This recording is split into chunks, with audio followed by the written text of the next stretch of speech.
The flashbang detonated 3 seconds early. In the controlled chaos of the BUD/its training compound at Naval Amphibious Base Coronado, 3 seconds is not a rounding error. 3 seconds is the difference between a teaching moment and a body bag.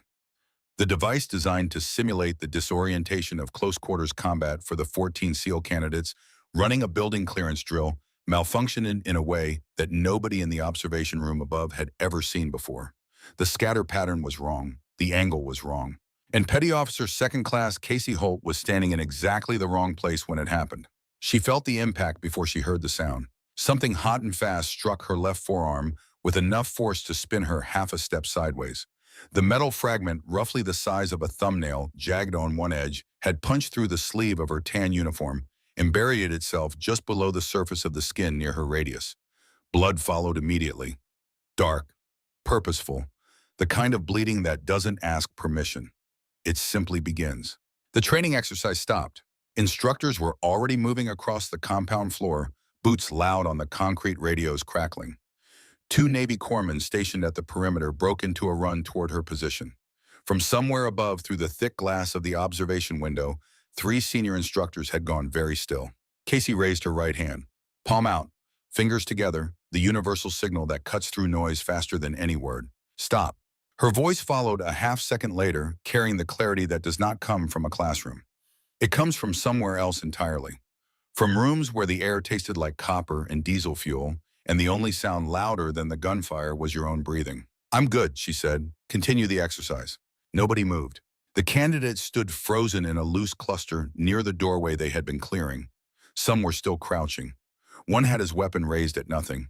They were all looking at her the way people look when the ground shifts under their feet and they have not decided yet whether to run. Casey didn't look back at them the way a wounded person looks at witnesses. She looked at them the way a teacher looks at students who have just been handed an exam they weren't expecting. You have a casualty on the objective, she said. Hostile element still potentially active. What is your next move? Silence. She reached across her body with her right hand, unclipped the tourniquet from the outside pouch of her medical kit, and began the application process one-handed. The technique is not complicated, but it requires a specific practice to execute cleanly under stress. Most people run through it twice a year during mandatory refresher courses and call it good. Casey had practiced it in the dark, in the rain, with her hands shaking from cold and her ears still ringing from the last explosion. She had practiced it until the motion lived in her hands and not in her mind, so that her mind could be somewhere useful while her hands did what hands are supposed to do. 87 seconds from impact to controlled bleeding. The senior candidate near the doorway, a broad-framed man from Georgia whose jaw was set so hard it looked like carved stone, made a decision. He turned to the men beside him and began issuing quiet, urgent instructions. Security positions, casualty cover, extraction vector. He was doing exactly what he should have been doing 4 minutes ago. But he was doing it now, and now was what mattered. Good, Casey said. Keep going. She let them move her behind a concrete barrier near the eastern wall. She didn't need the cover, but she understood that they needed to provide it, that the act of doing something useful was the only thing standing between those candidates and the paralysis that gets people killed. So she went where they directed her and sat down against the rough concrete and kept talking. For 7 minutes, while the range safety officer investigated the malfunction and the base medical team made their way across the compound, Casey Holt conducted an impromptu lesson on combat casualty care. She used her own arm as the demonstration. She walked them through tourniquet placement and verification. She explained the difference between what the bleeding looked like now and what it would have looked like if she had waited another 3 minutes. She talked about communication protocols with evacuation assets, about the language you use on the radio when you are scared and need to sound like you are not. By the time the medical team arrived, the bleeding was controlled, her vitals were stable, and 14 SEAL candidates had just received the most memorable lesson of their training careers from a woman sitting against a wall with a tourniquet on her arm and absolutely no apparent interest in being anyone's emergency. In the observation room above, nobody had spoken for a long time. Commander Von Decker stood at the back of the room with his arms crossed and his eyes on the monitor. He was 52 years old, broad through the shoulders, with a face weathered by decades of salt air and operational stress into something that looked less like aging and more like compression reduced to only the essential elements. He commanded SEAL Team 8 out of Dam Neck, Virginia, and had come to Coronado that week for a quarterly review of candidate performance. He had not come to see this. He watched the monitor for another 30 seconds after the medical team made contact. Then he turned and walked out of the observation room without a word. He already had his phone out before he reached the hallway. Her name was Casey Holt, 27 years old, 5 feet 4 inches tall, 119 pounds. The numbers were the first thing Decker noticed because the number seemed wrong. Not wrong in the way that suggested error, but wrong in the way that suggested they were trying to describe something they weren't large enough to contain. He pulled her service record that evening in his temporary office on the base. The file was clean, almost polished. 3 deployments to Afghanistan, all attached to Marine Force reconnaissance units operating in Helmand and Kunar provinces. Fitness reports using words like exceptional and irreplaceable. Medical qualifications that went several layers deeper than standard corpsman certification. Letters of recommendation from Marine commanders who measured their words carefully, understanding that what you say is permanent. A complete record has texture, the accumulated friction of an actual career, the irregular edges of things that didn't go exactly as planned. Casey Holt's record was smooth where it should have had edges. There were gaps too. Periods of 4 to 6 months between 2019 and 2021 that the record acknowledged without explaining. Deployments listed with dates, but without unit citations, without after-action reports, without the paperwork that real operations generate.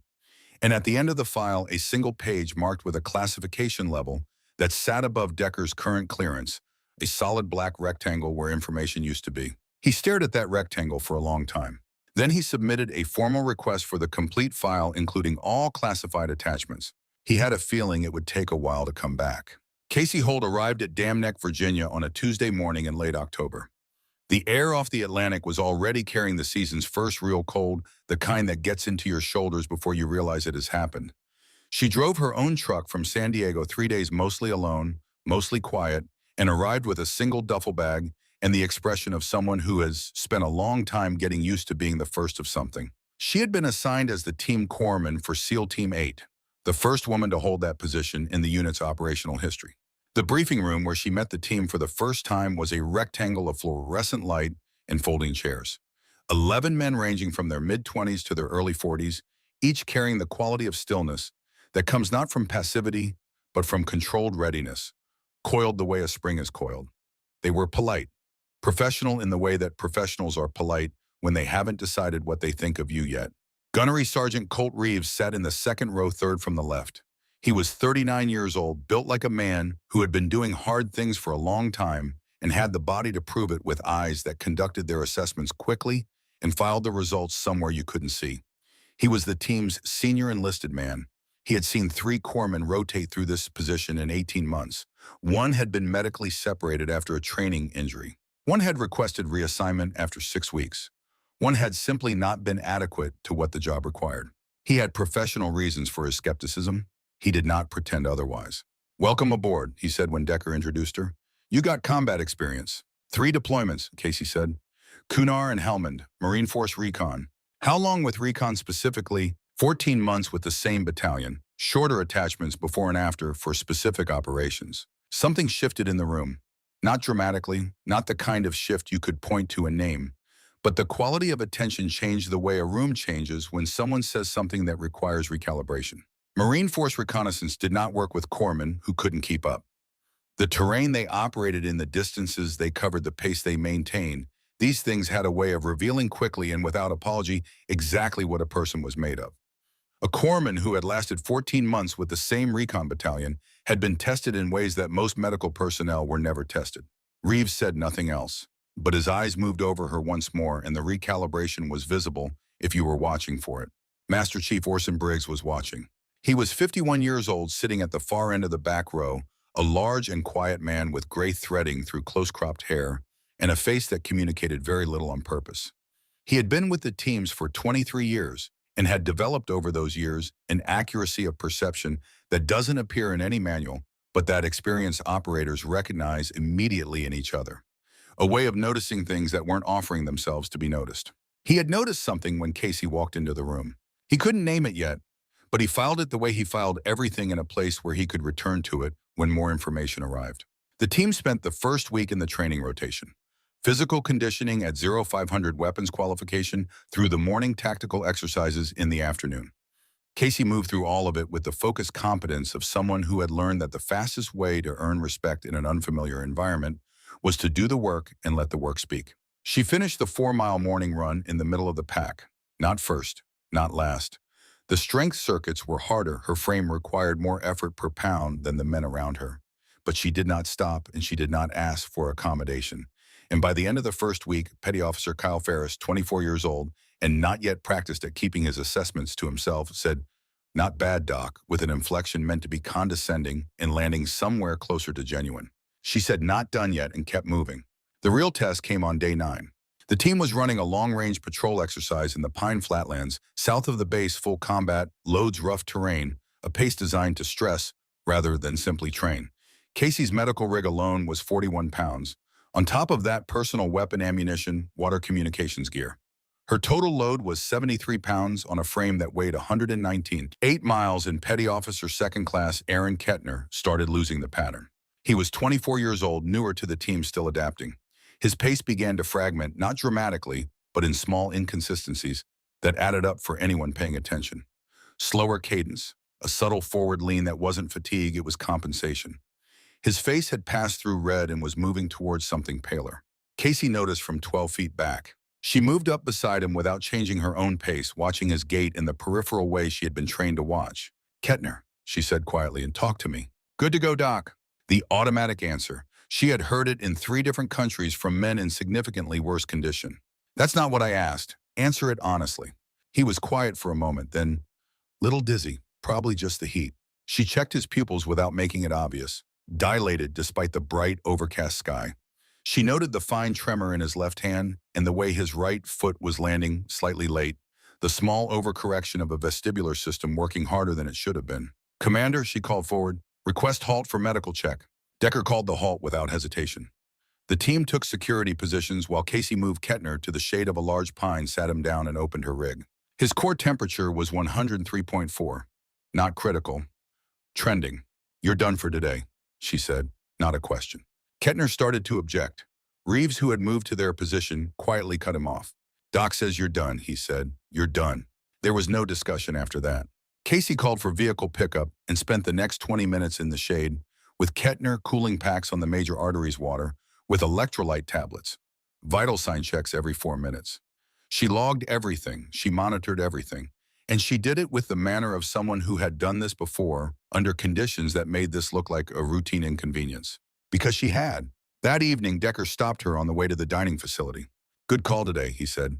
"Just doing my job, sir." Kettner's temperature was still climbing when the vehicle got him back here. "Medical says another 40 minutes in that heat, and we'd have had a real problem." He paused, studying her in the way of a man trying to solve an equation that wouldn't balance. "Your file is good, Petty Officer, but there are gaps I can't account for. I've put in a request for the complete record." Casey's expression did not change, but something moved through her eyes briefly. Not fear, not guilt, something quieter and older than either. The expression of a person who has been carrying something for a long time and has learned to carry it without it showing. "I'm a corpsman, sir," she said. "I keep people alive. That's what I'm here to do." Decker held her gaze for another beat. Then he nodded and stepped aside. He watched her walk toward the dining facility, moving without waste, without announcement, with the efficiency of someone who had spent years learning not to be seen until she needed to be seen.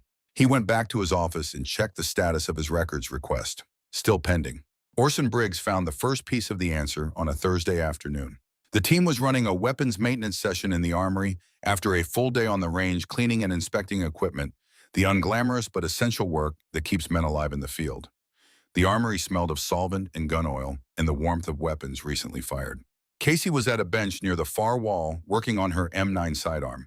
The disassembly and cleaning process for the M9 takes about 6 minutes if you know what you're doing. She was through it in 4, moving with the unconscious efficiency of someone for whom the exercise holds no remaining challenge.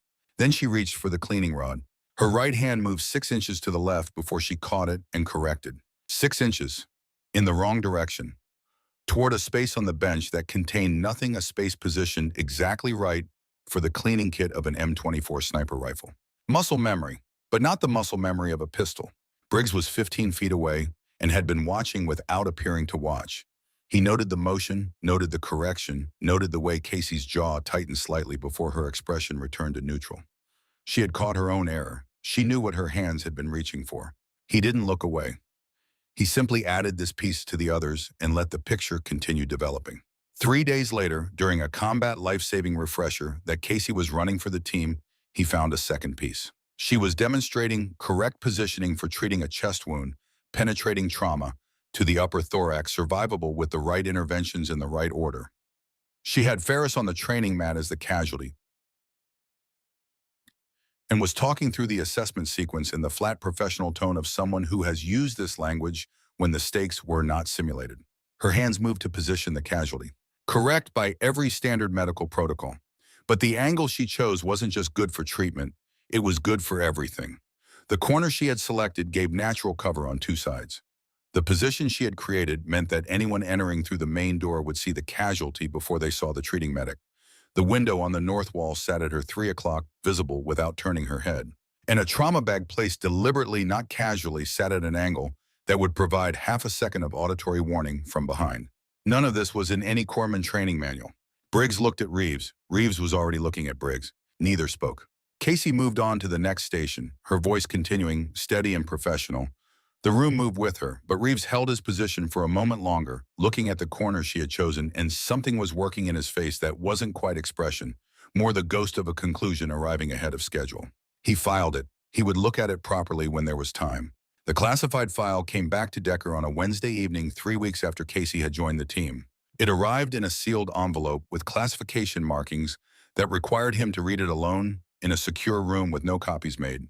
He signed for it, carried it down the hallway, and sat down at his desk with the door closed. He read it twice.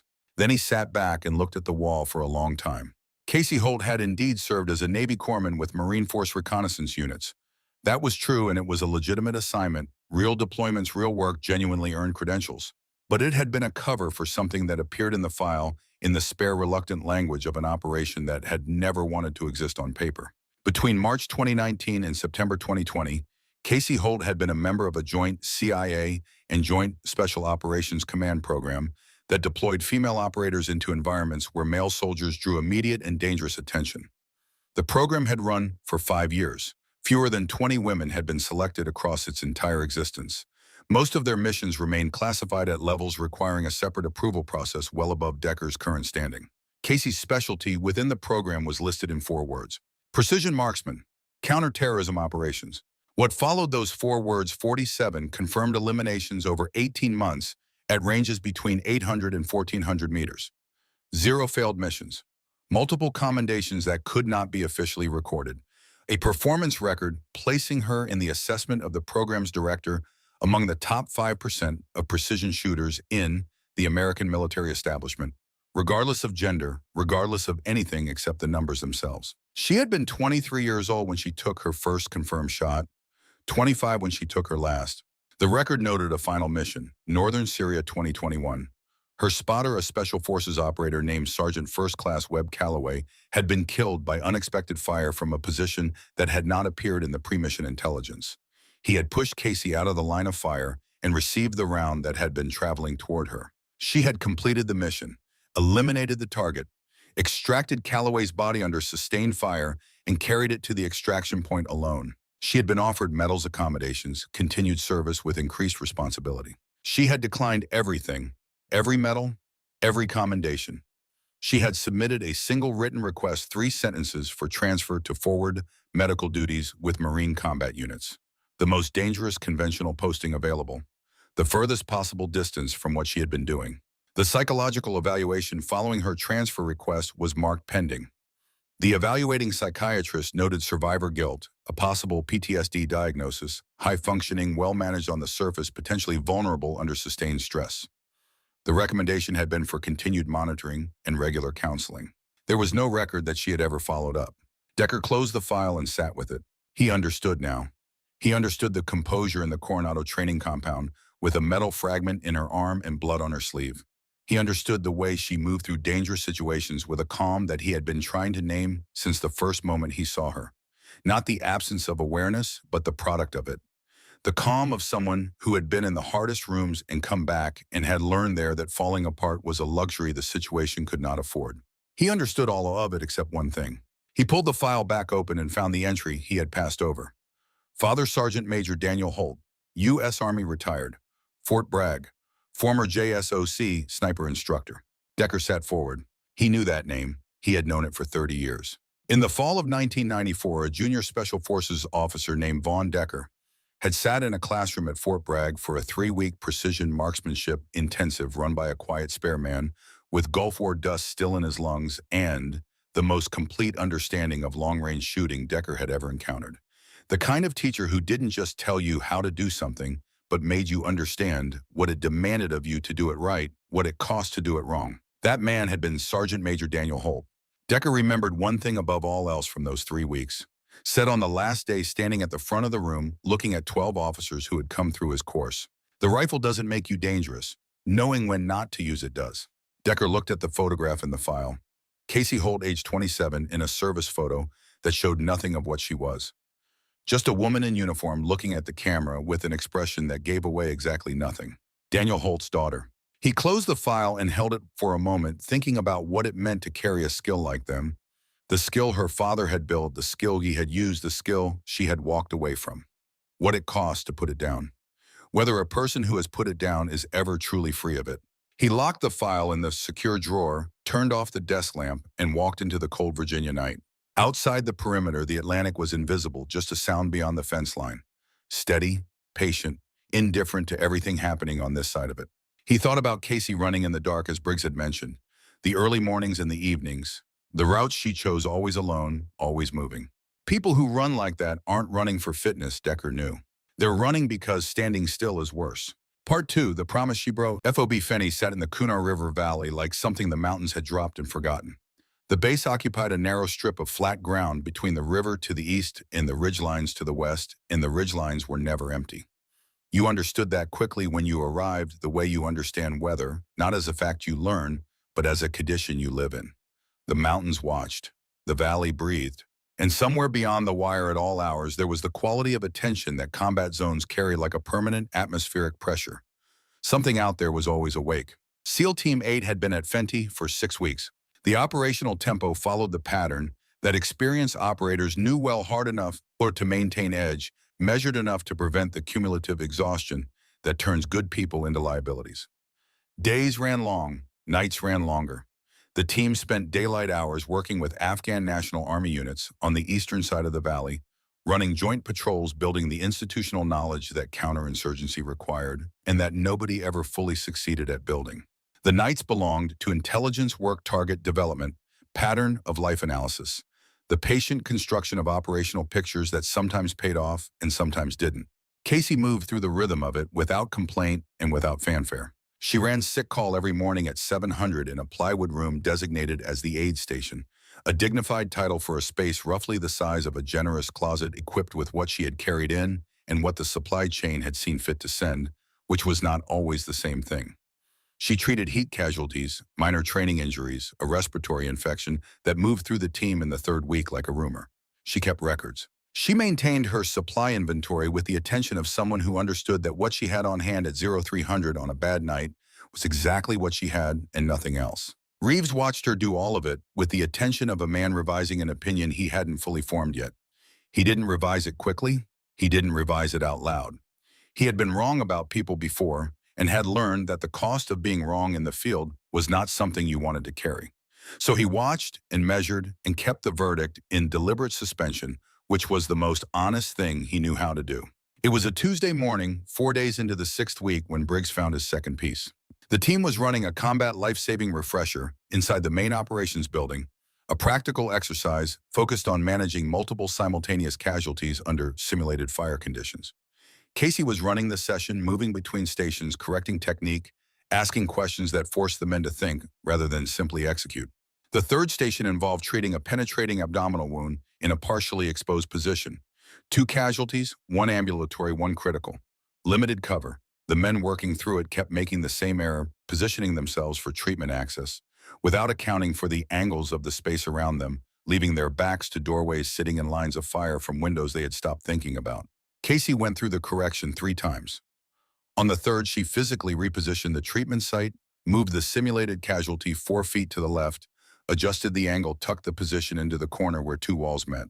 Here, she said, not there, here. She explained the treatment mechanics, precisely access to the wound airway management reach angles required for the procedures. Everything she said tracked with established protocol. But Briggs, standing at the back of the room, was watching the other thing. The position wasn't just better for treatment. The corner gave natural cover on two sides. The angle created meant that anyone entering through the main door would see the casualty before they saw the treating medic. The window on the north wall sat at her 3 o'clock, visible without turning her head. A trauma bag placed deliberately sat at an angle that would provide half a second of auditory warning from the rear. None of this was in any corpsman training manual. Briggs looked at Reeves. Reeves was already looking at Briggs. Neither said anything. Casey moved on to the next station, her voice steady and professional. The room moved with her, but Reeves held his position a moment longer, studying the corner she had chosen. Something worked in his expression that wasn't quite conclusion, more the approach of one. He filed it. The picture was nearly complete. The mission brief came down on a Thursday. A Taliban commander known by the call sign Cardinal had been located in a compound 32 kilometers northwest of Fenty in a narrow valley where two drainage channels met below a ridgeline. Intelligence placed him there for a meeting with regional logistics coordinators, the kind of gathering that happened rarely briefly, and that could, if interrupted correctly, disrupt IED supply chains affecting coalition forces across 3 provinces. Clean on paper. Insert before dawn by helicopter, offset 3 kilometers to minimize sound signature. Move on foot to an overwatch position on the ridgeline above the compound. Confirm target identification. If authorized, engage. Extract before local response could be coordinated. Decker ran the brief himself. Maps and satellite imagery covered the table.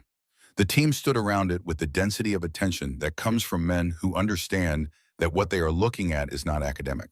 Casey stood at the end of the table with her medical kit checklist and her notepad running through variables. She always ran distance to the nearest trauma facility, flight time under different weather conditions, likely injury patterns from this specific threat environment. Medical considerations, Decker said, turning to her.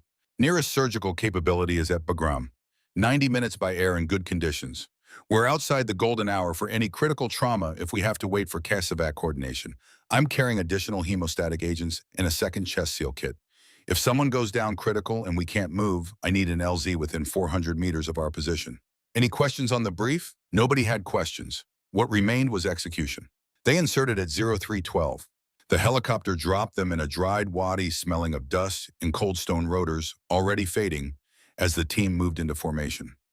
Casey moved in the middle of the column behind Decker and Briggs, ahead of Reeves in the rear security element. The night vision cast the valley in the familiar green monochrome that made the world look like it existed in a different register of reality. The terrain demanded attention. Loose rock, intermittent, steep angles, vegetation that grabbed at your feet and forced you to slow down. The team moved at a pace fast enough to be efficient and controlled enough to be quiet. 6 kilometers in 3 hours. They reached the ridgeline 40 minutes before first light, established their positions, and waited for the valley below to become visible. Petty Officer Harlan Cruz set up the primary shooting position on the forward edge of the ridgeline, behind a natural rock formation noted in the satellite imagery.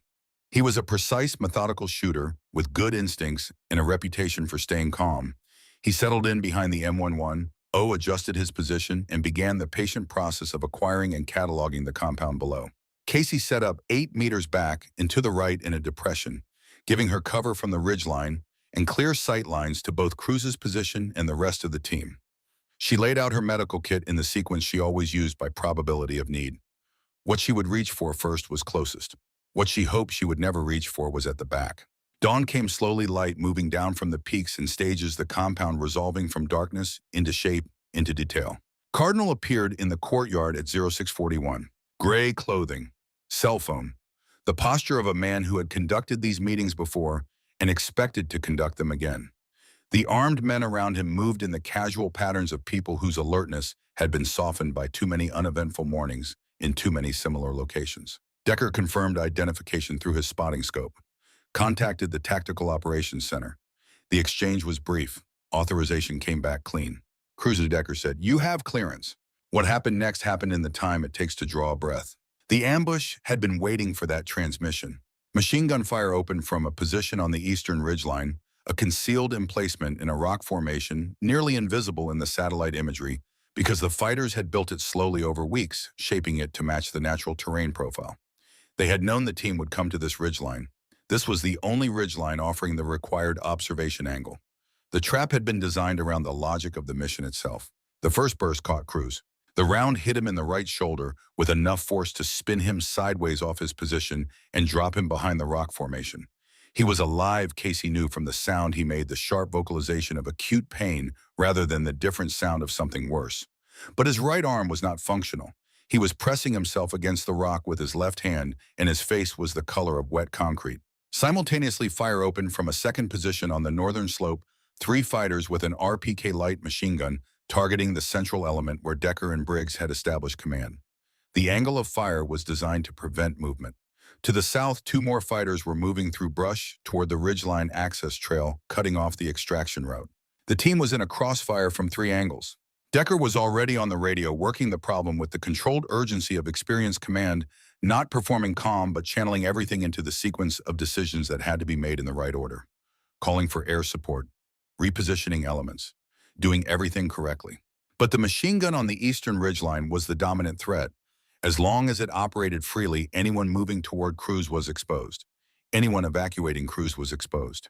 The gunner knew his position and knew how to use it, firing in controlled bursts, walking the round systematically. Casey looked at the M110 rifle.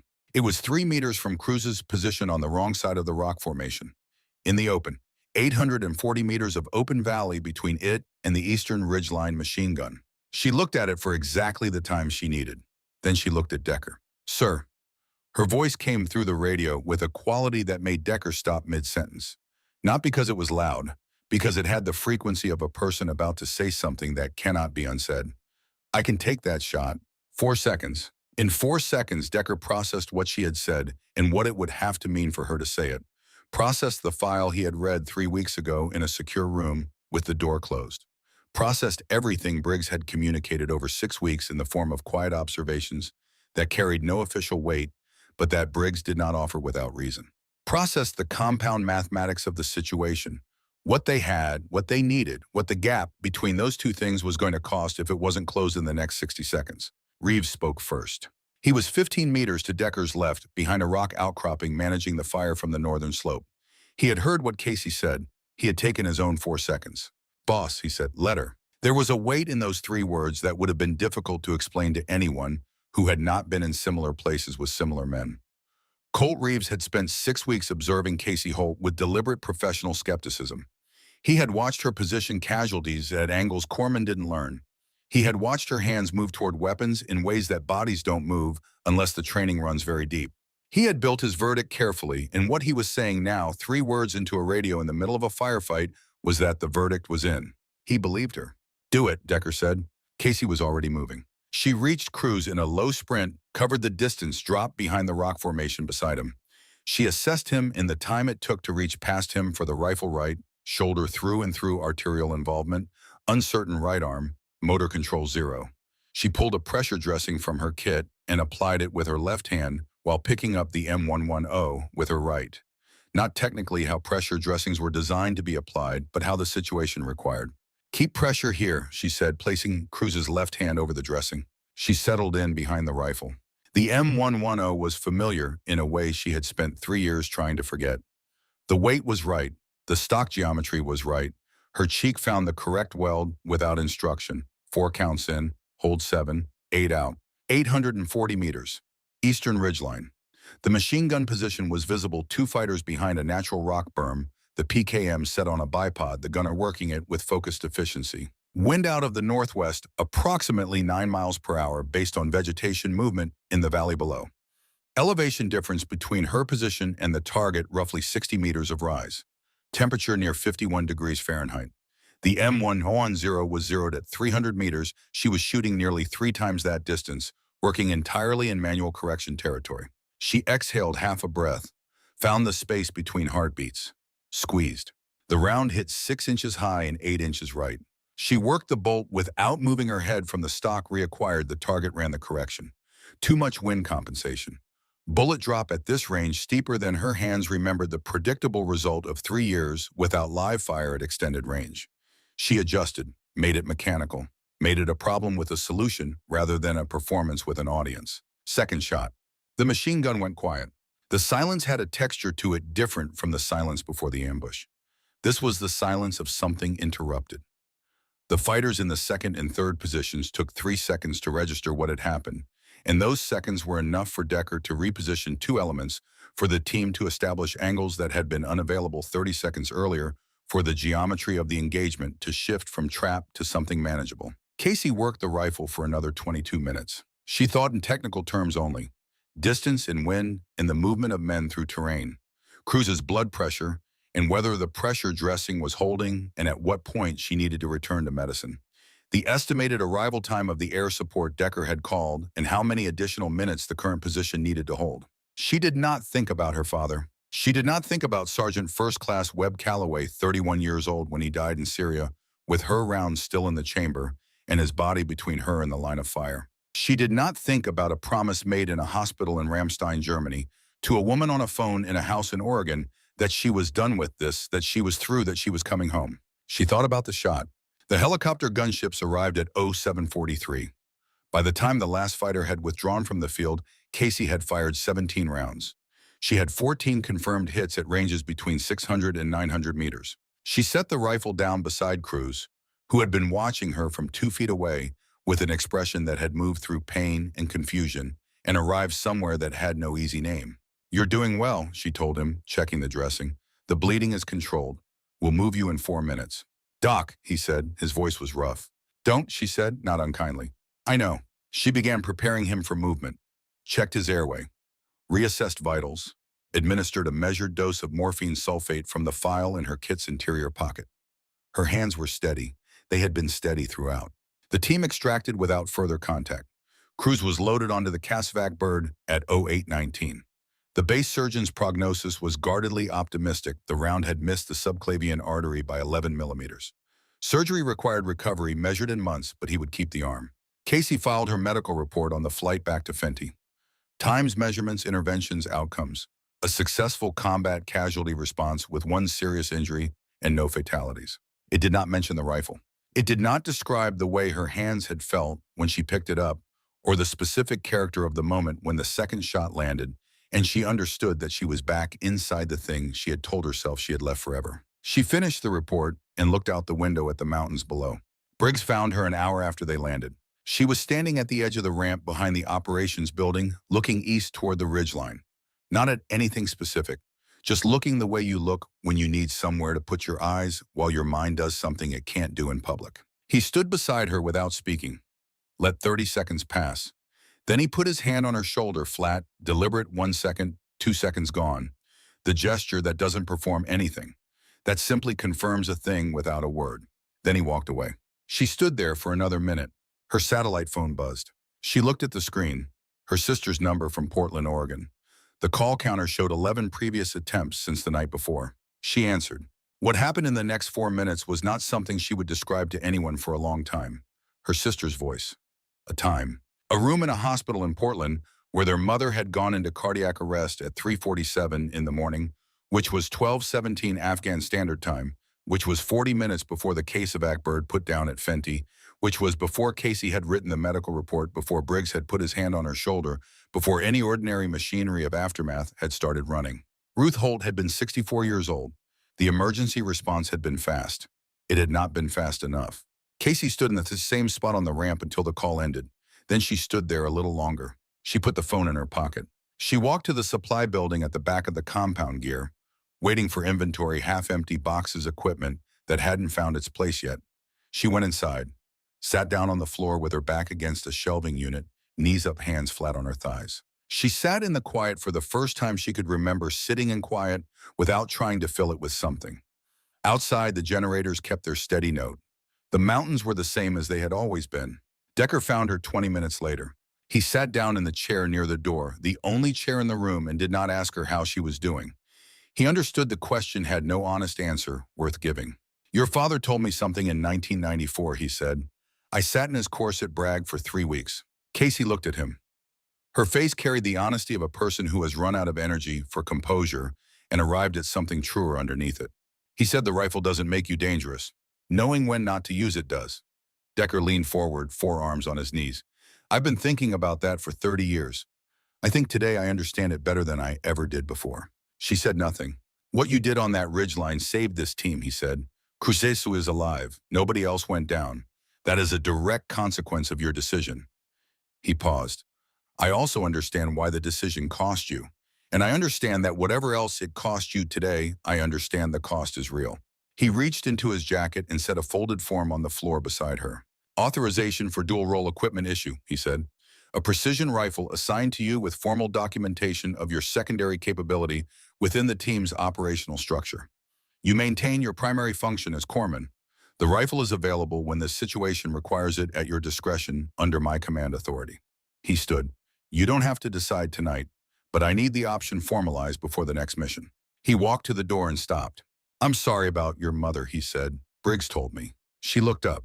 When you're ready to talk about her, he said, I'm here. Then he was gone, and she sat alone with the form on the floor, and the silence pressing in from the mountains outside, and the irreversible weight of a day that had taken two things from her at once: the promise she had made and the woman she had made it to. The dining facility ran dinner at 1800. Reeves arrived late and took his usual seat at the end of the table near the door. He ate without conversation as he always did, efficient and self-contained, a man who regarded meals primarily as fuel and conversation as something to be rationed. Casey came in at 1820. She took a tray, moved through the line, and sat at the near end of the same table. She ate without looking up. Whatever she was carrying was visible in the set of her jaw, the careful control of someone holding something fragile that she does not want anyone else to know is fragile. At 1842, Reeves stood up. He picked up the small dish of apple crumb that had come with his meal. He walked the full length of the table. He set it on the tray beside Casey's meal on the right side without ceremony. He did not look at her. He did not pause. He walked back to his end of the table, picked up his tray, and carried it to the return window. He walked out of the dining facility without looking back. Casey looked at the dish for a long moment. Around her, three men had seen what had just happened and were studying their food with the careful neutrality of people who understood that some things were not for them. Briggs at the far end of the table looked up once, registered what had occurred, and looked back down. Casey picked up the spoon. She ate the apple crumble. Outside, the valley was dark. The mountains were the same as they had always been, patient in the way things are patient when they expect to outlast everything around them. She finished the dessert. She sat for another minute. Then she reached into her jacket pocket, took out the authorization form, smoothed it flat on the table, and for the first time since Decker had set it on the floor beside her, she read it all the way through. Part 3. What Daniel left behind. They flew home in November. The transport out of Bagram was cold and loud in the way military aircraft are always cold and loud, an environment that strips away everything except what you actually are, because there is nothing comfortable enough to hide behind. Casey sat with her back against the fuselage wall, her kit bag between her feet, and watched the other men sleep in the red-lit interior with the ease of bodies that had learned to take rest wherever it presented itself. She did not sleep. She had not slept more than 4 hours at a stretch since the night her sister called. Dam Neck in November was gray and familiar in the way that places are familiar when you have been somewhere hard and returned to find that home has remained exactly the same while you have not. The Atlantic was the color of old iron. Casey drove through the main gate past the training facilities, parked in front of her quarters, and sat in the cab for 2 minutes before she went inside. 3 days later, Decker called her into his office. She had been expecting it not with dread, but with the anticipation of a conversation inevitable for long enough that its arrival felt like relief. She sat in the chair across from his desk. He sat on the edge of the desk in the way he sat when trying to make something feel less like a command decision than it was. He slid a card across the desk, a name and a phone number printed cleanly on heavy stock. Dr. Annalise Warwick, he said. She works exclusively with special operations personnel. Her office is in Virginia Beach. She's been cleared for everything in your file. He paused. This isn't optional, Casey. 2 sessions per week for 6 weeks, then we reassess. It's a condition of your continued dual role status. She looked at the card without picking it up. I'm functional, sir. I know you are. No edge in his voice, only the weight of someone who has thought carefully about every word he is about to say. Functional and healthy are not the same thing. You know this better than almost anyone on this base. You have made that argument to casualties who were walking around with things that needed to be treated. I'm making the same argument to you. She picked up the card. Briggs suggested it first, Decker said. I want you to know that. It didn't come from paperwork or protocol. It came from someone who has been watching you for 3 months and thinks you are worth the effort of doing this correctly. She turned the card over. The back was blank. My mother raised me to handle things myself, she said. Not an argument, something said aloud to hear how it sounded outside the confines of her own head. Your mother also raised someone who kept 3 men alive in Kunar province for 18 hours with a medical kit that was out of half its supplies by hour 6. He held her gaze. You handle things better than almost anyone I've seen. That doesn't mean you should always handle them alone. She put the card in her jacket pocket. 2 sessions a week, she said, starting next Monday. She stood to leave. One more thing. He reached into a drawer and pulled out a folder, setting it on the desk with his hand flat on top of it. You submitted a training program proposal through the medical office 2 weeks ago. Dual-role medical operations. Curriculum outline selection criteria, psychological screening requirements, phased assessment structure. Yes, sir. I've read it twice and sent it to the Naval Special Warfare Command Training Directorate. He lifted his hand from the folder. Before that process runs its course, I think this is good work. The kind that comes from understanding what the problem actually is, not just what it looks like from outside. Casey looked at the folder. My father wrote a training curriculum in 1991, she said. After he came back from the Gulf, he spent 8 months on it. He always said the best thing he ever did in uniform wasn't anything he did in the field. It was building something that outlasted him.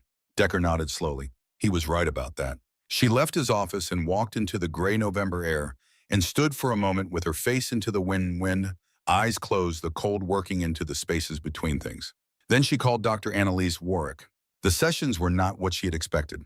She had anticipated being asked to perform her damage for a stranger. Lay out the incidents in sequence, receive the appropriate clinical language, walk out with a diagnosis and a coping strategy, and the neat resolution of having been processed. Warwick did not work that way. She was a small woman in her mid-50s with reading glasses she took on and off with unconscious frequency and an attention that Casey recognized from the field, monitoring multiple things simultaneously while showing you only the one she needed you to see. She asked questions Casey had not prepared answers for. Not about the missions, not about the shots. She asked about the drive from San Diego to Virginia, 3 days alone, mostly quiet. What Casey listened to, whether there were hours when she turned the radio off, and what happened in those hours. She asked about the running, the early mornings and the evenings, whether the routes were the same or different, whether it mattered. By the 4th session, Casey understood what Warwick was doing. She was mapping the architecture of how Casey had been living, not the events themselves, but the structures built around them. The routines that kept the weight distributed, the movement that kept it from settling, the systematic avoidance of stillness that had been Casey's primary method since the phone call from Ramstein, since she had looked at Webb Calloway's body and made the calculation that the only way to survive what she was feeling was to never stop moving long enough to feel it fully. You're not broken, Warwick said in the 6th session, a declarative statement said in the tone of a diagnosis precisely without softening it into a question. I know, Casey said. No. Warwick set down her glasses. You believe you're functional. Those are different things.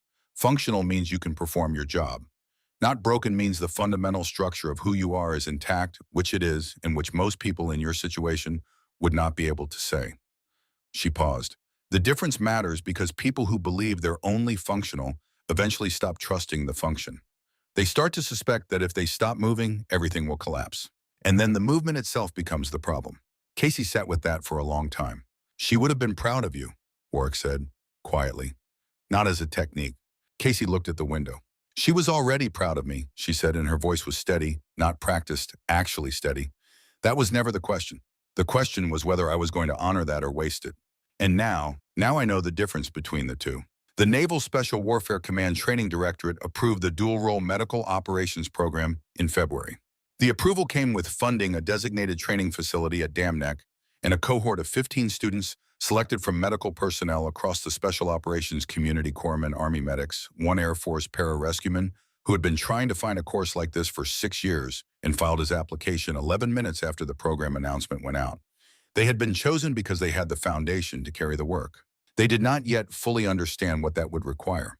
Casey stood in front of them on the first morning and looked at their faces the way her father must have looked at the officers in his classroom at Fort Bragg in 1994, with the responsibility of someone about to give people something that will change what they can do and therefore what they will be asked to do. What you learn here will make you more valuable to your teams, she told them. It will also make the situations you're put in more complicated because once a team knows you have this capability, there will be missions where you are the only person who can do 2 things at once and they will need you to do both. Be honest with yourselves over these 6 weeks about whether you can carry that. Not physically we can train that, whether you can carry it here. She pressed a hand flat against her sternum. The weight is real. It doesn't get lighter. You just get better at carrying it. Reeves back at Dam Neck for an instructor rotation ran the tactical component alongside Better. He did this without being asked, without ceremony, and without making any public acknowledgement of the decision he had made on a ridgeline in Kunar when he had said 3 words into a radio that changed the engagement. He simply showed up on the first morning with a lesson plan and ran it with the methodical competence he brought to everything. Casey noticed. She said nothing about it. She understood that this was correct. Briggs came by the training facility twice in the first 2 weeks.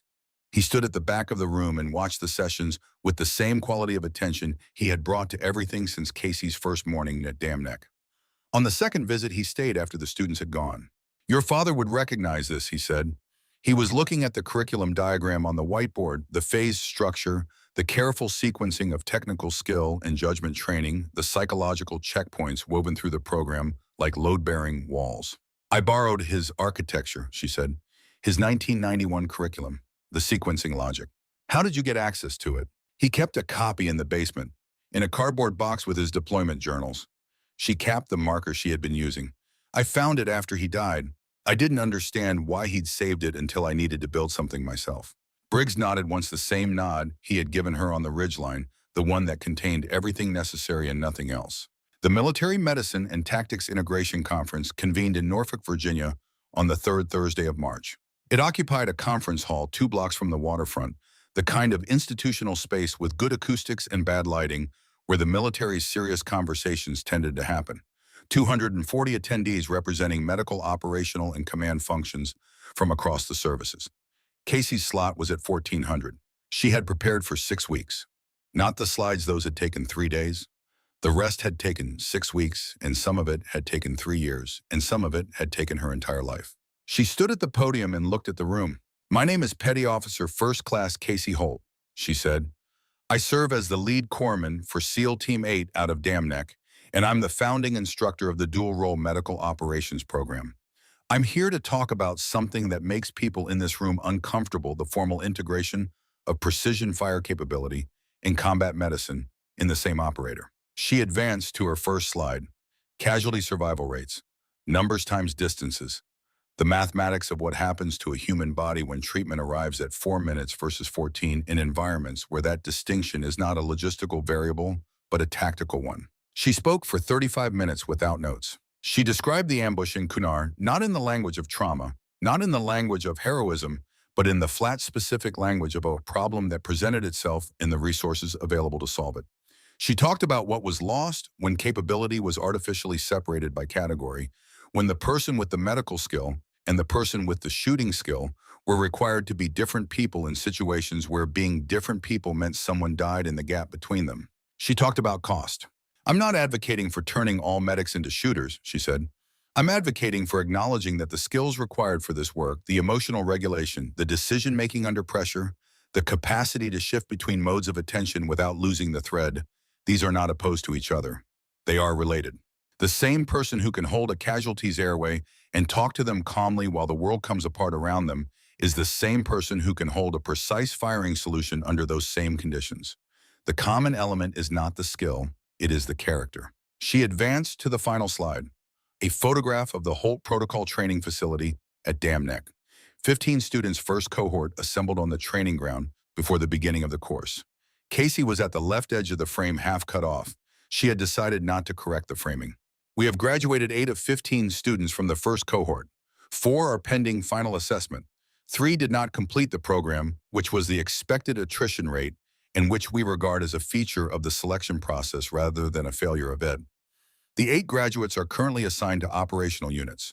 Formal requests from Naval Special Warfare Command, Army Special Forces, and Marine Raiders are on file for a second cohort beginning in June. She stepped back from the podium. I'll take questions.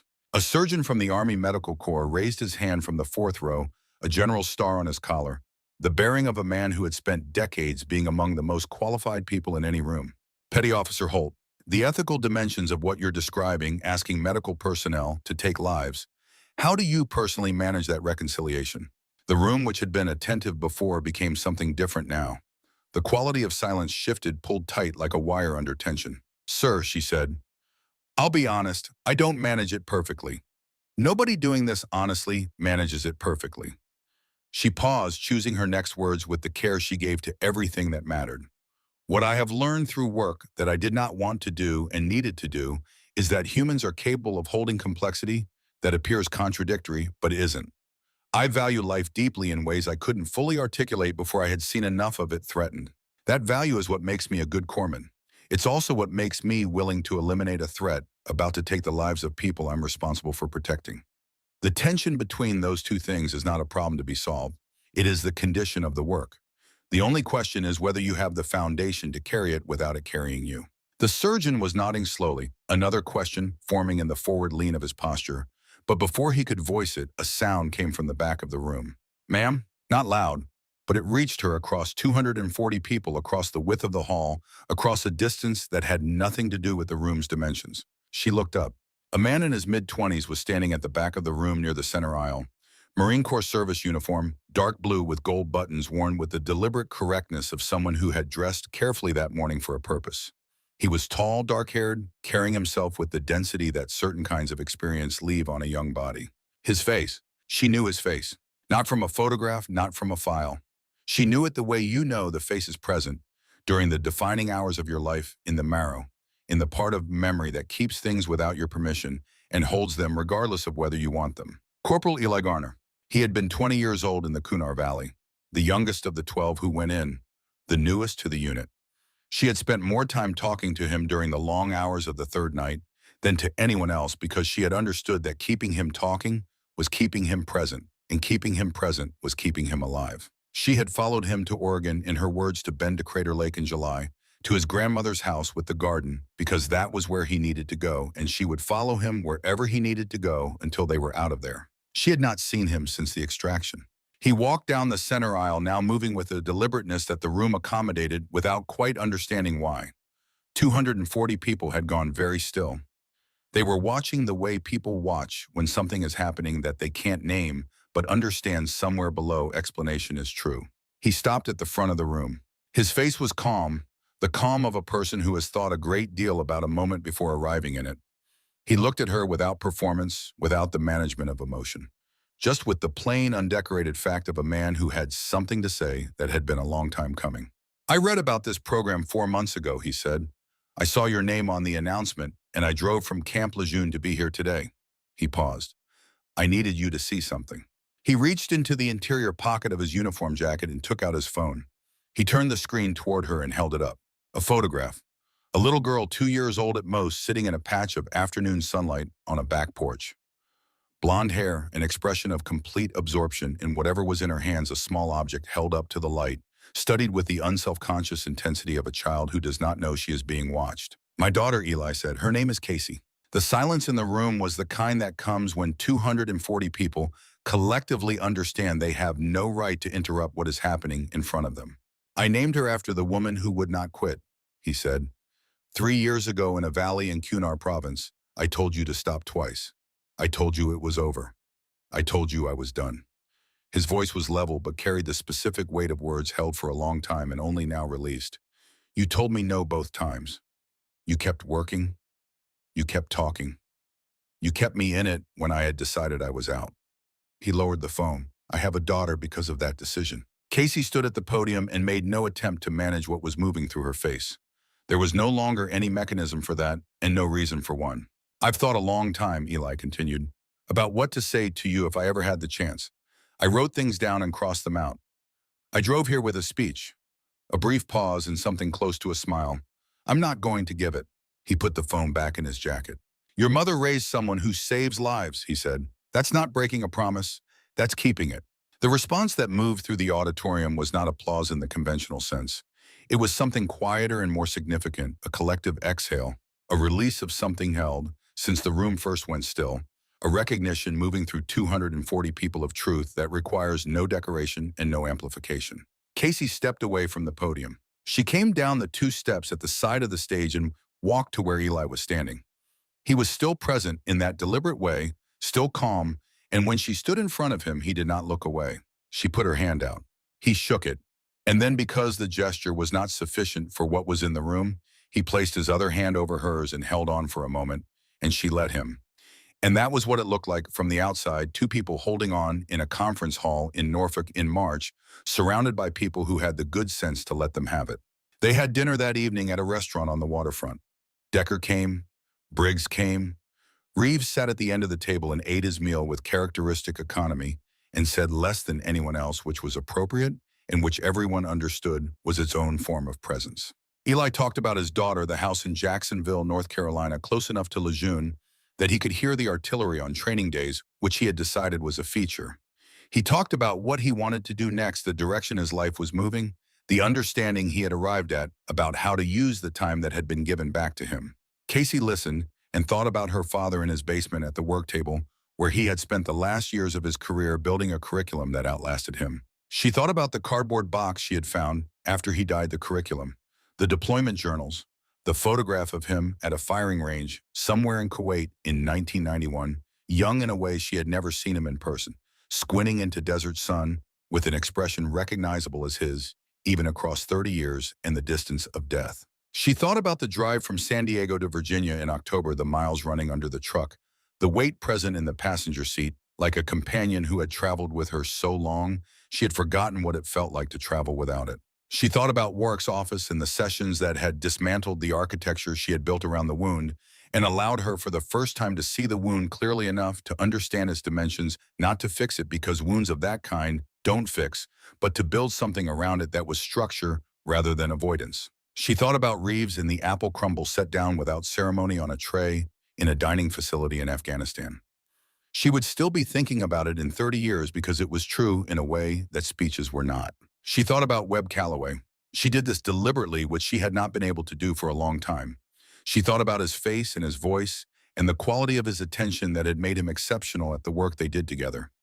She thought about Syria and the sound she had heard and the weight she had carried out of there. She let herself think about all of it, and she did not look away from any of it, and after a while she picked up her glass and looked at the lights on the water and felt the weight settle, not disappear, not lift, but settle into something with a different character than before.